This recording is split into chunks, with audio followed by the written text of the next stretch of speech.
Tennessee versus Hernandez, Govan, count 1. We, the jury, found the defendant Hernandez, Govan, not guilty in count 1 of the indictment.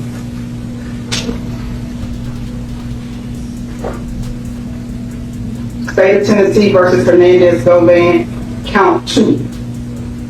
We, the jury, find the defendant Hernandez, Govan, not guilty in count 2 of the indictment.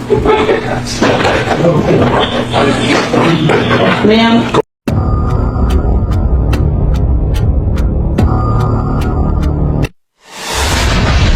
What up, gang? I'm back with another video. I say that, back with another video. Make sure you hit that like button, comment, subscribe. Yes, I said subscribe. Turn on your post notifications. It's free. Do it for me. This your boy Music 101, the street reporter, and I'm back with another video. Let's get into it. Hernandez Govan has been found not guilty in the young Dolph murder case. Let me tell y'all something.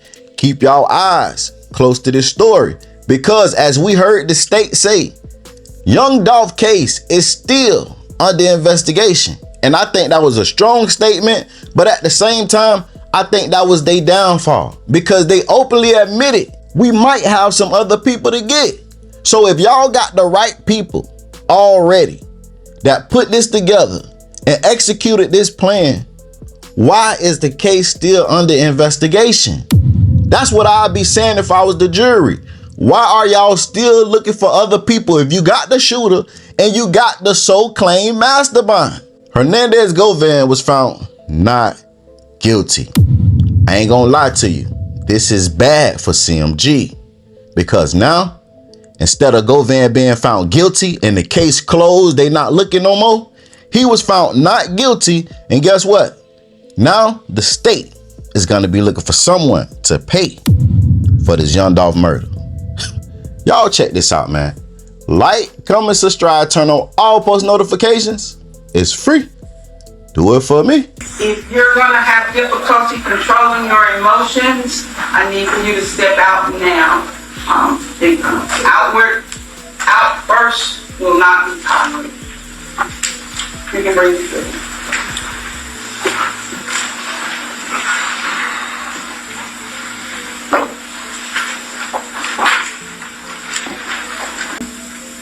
State of Tennessee versus Hernandez Govan, count 2. We, the jury, find the defendant Hernandez Govan not guilty in count 2 of the indictment. Ma'am. Court in session. Ma'am. Ms. Johnson, is this your verdict?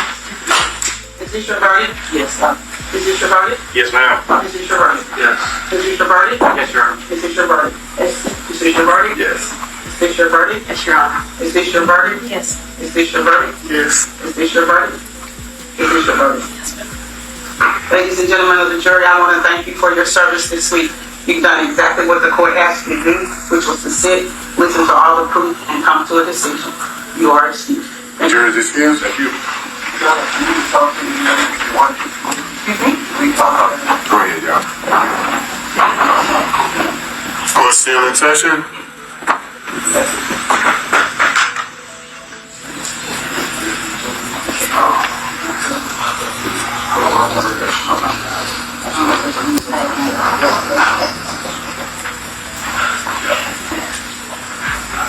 Mr. Hernandez Govan, a jury of your peers having found you not guilty of all charges, sir, you are free to go.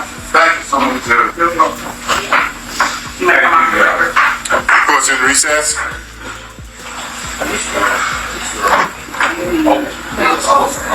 Yes,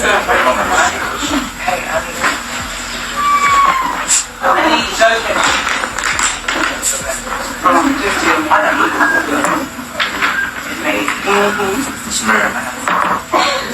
Judge sheets. I need judgment sheets as to each count. That's the clerk to help on the record. Yeah, but we should. When we walk this piece of heat. Obviously, this is what you hope for. What do you tell us? I think taking my cynical side. I was just concerned, but thankfully the jurors listened. They saw the holes in the case, and I'm so happy for our client who'd had to go through this for the last 4 years. What do you think the turning point was in the whole case? I think you get in bed with dogs, you get fleas, and a half-baked investigation that should have been done all the way through. If I could find all the holes in the case after 4 years of police investigations, you darn well know they could have. And I frankly think they shaded things, did whatever they had to do politically to make this a case, and they didn't actually go after the real perpetrators. I'm good, thanks.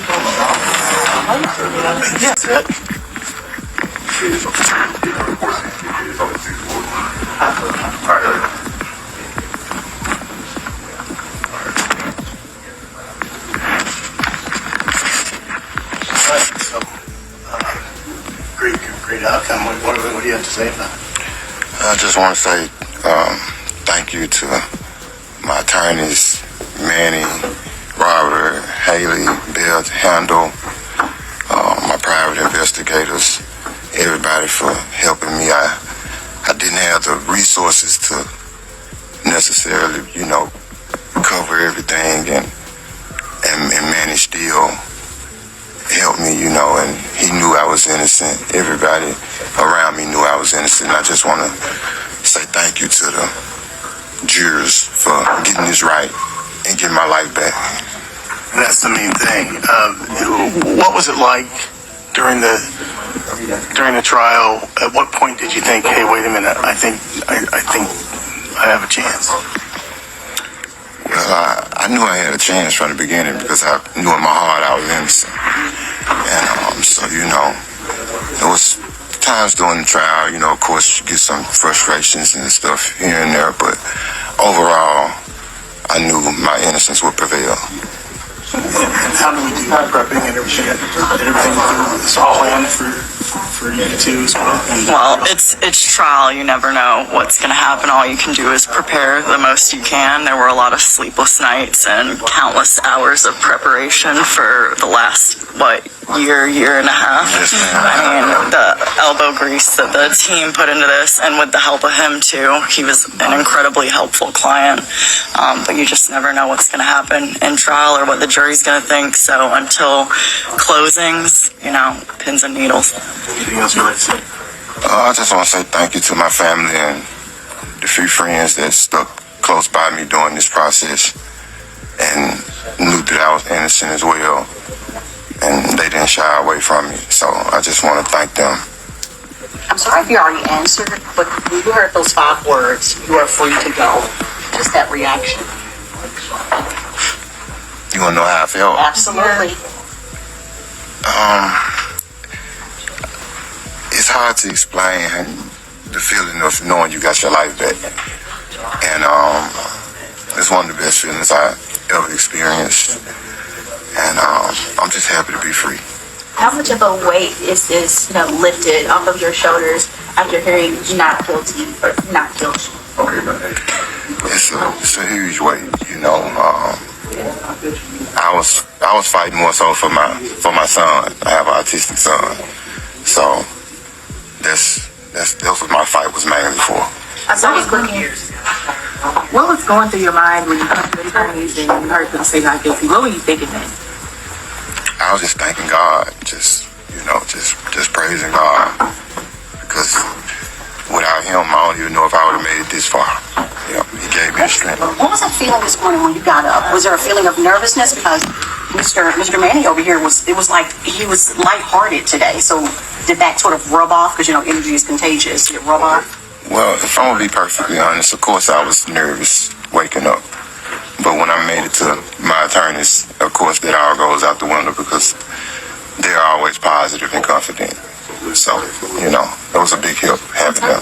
You talked a lot about your son. I sat at the very back row this whole time, but I saw you constantly looking back at your family. How important was it to look back, see your family here throughout the entire trial? Hey, Mr. Govan, sorry guys, the judge has requested we don't do interviews in the courtroom. Oh, okay. We'll catch you all outside though. Okay, sounds good. Thank you.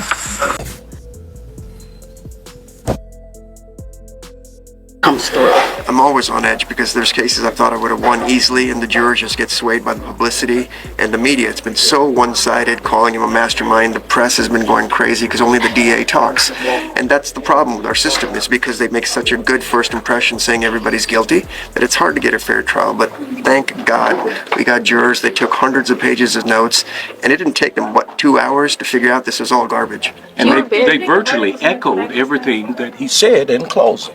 And they were very critical that anyone could be locked up that long and didn't have the resources to defend themselves. The jurors said that.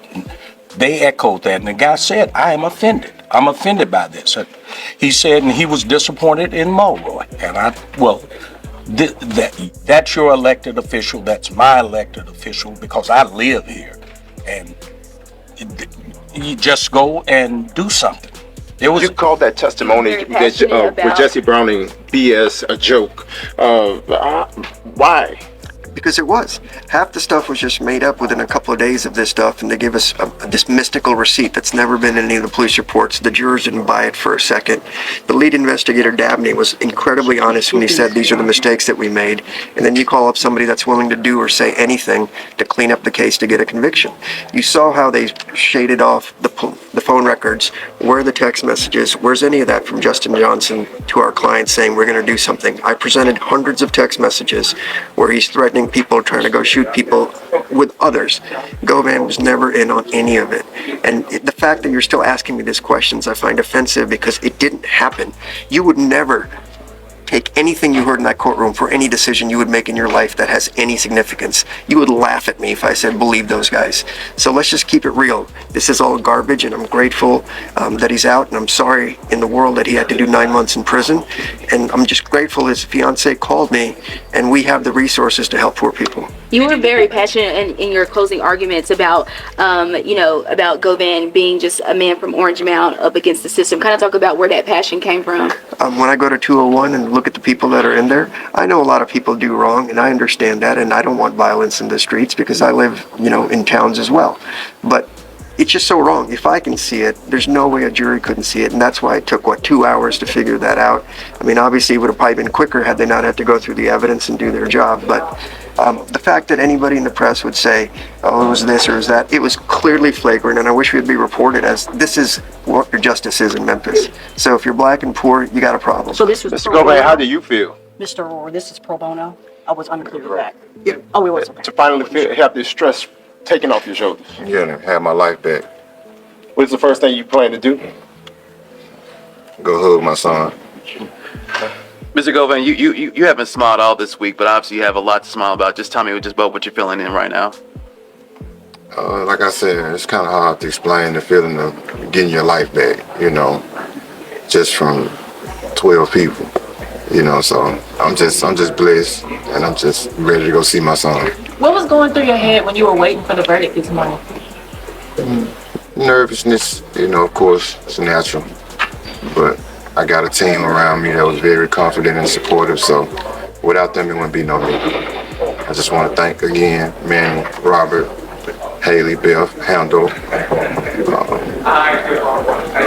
Trail, Leanne, and just everybody that played a part in proving my innocence. You heard your attorney say if you're black and poor in Memphis, this is what happens. What would be your words of advice? Leave Memphis. Do you plan on leaving Memphis, sir? Of course. Was there any point throughout the week where you're like, you know what, I'm still nervous, prior to the verdict? Was there any point where it's like, I don't know which way it's going to go? I've been nervous for 4 years. How does it feel to be at the end of this 4-year journey that you've been on?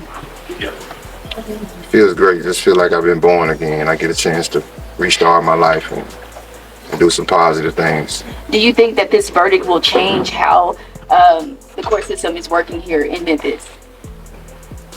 As corrupt as this system is, I doubt it. Mr. Aurora, do you think this verdict will change anything with the court system here in Memphis? I'm not here from Memphis, but if this is a microcosm of what's going on, then you should all be worried. And maybe we should be digging into these things and figuring out why so many people are in jail, why we keep them without bond and force them into pleas and things of that nature, and why investigations aren't always there.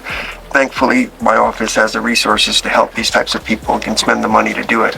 I can only imagine how hard it is for public defenders with their cases or other appointed lawyers that couldn't do this, and how many people shouldn't be in prison. Oh, back in December, is that the reason? Obviously, you advised your client not to take that plea. That's always his decision. I don't advise him to do anything. They always say, what would I do? And I'm like, I'm not serving the time, so I have no idea. I can't go through that stress. You can't duplicate that. I mean, I love the man. I believed in him. That's why I took the case, and we fought like hell for it. I'm grateful that the staff stayed with me. I yelled at them a lot this week and put a lot of pressure on them. We worked long nights for the last few months. We filed, I don't know how many, 24 motions, most of which were granted, which never happens, but it was so obvious we were right, and yet still we have a case. The government just can't ever admit that maybe there isn't anything here. They're just prosecute, and then blame the jury if it doesn't go your way. Hey, do me a favor. Look down right there to the bottom left and hit that like button for me. Hit that like button right there. I appreciate it. Now continue watching. Promo alert if you need promo. DM me on Instagram at music101CEO. $30 for one promo video on my YouTube. $50 for 3 promo videos on my YouTube. $70 for 6 promo videos on my YouTube. And $130 for 12 promo videos on my YouTube channel. Make sure y'all tap in and get that promo if you want to win. Charleston White, Rick Baby, again, comes to the ultimate Five step, I'm the leader of this 8 shit.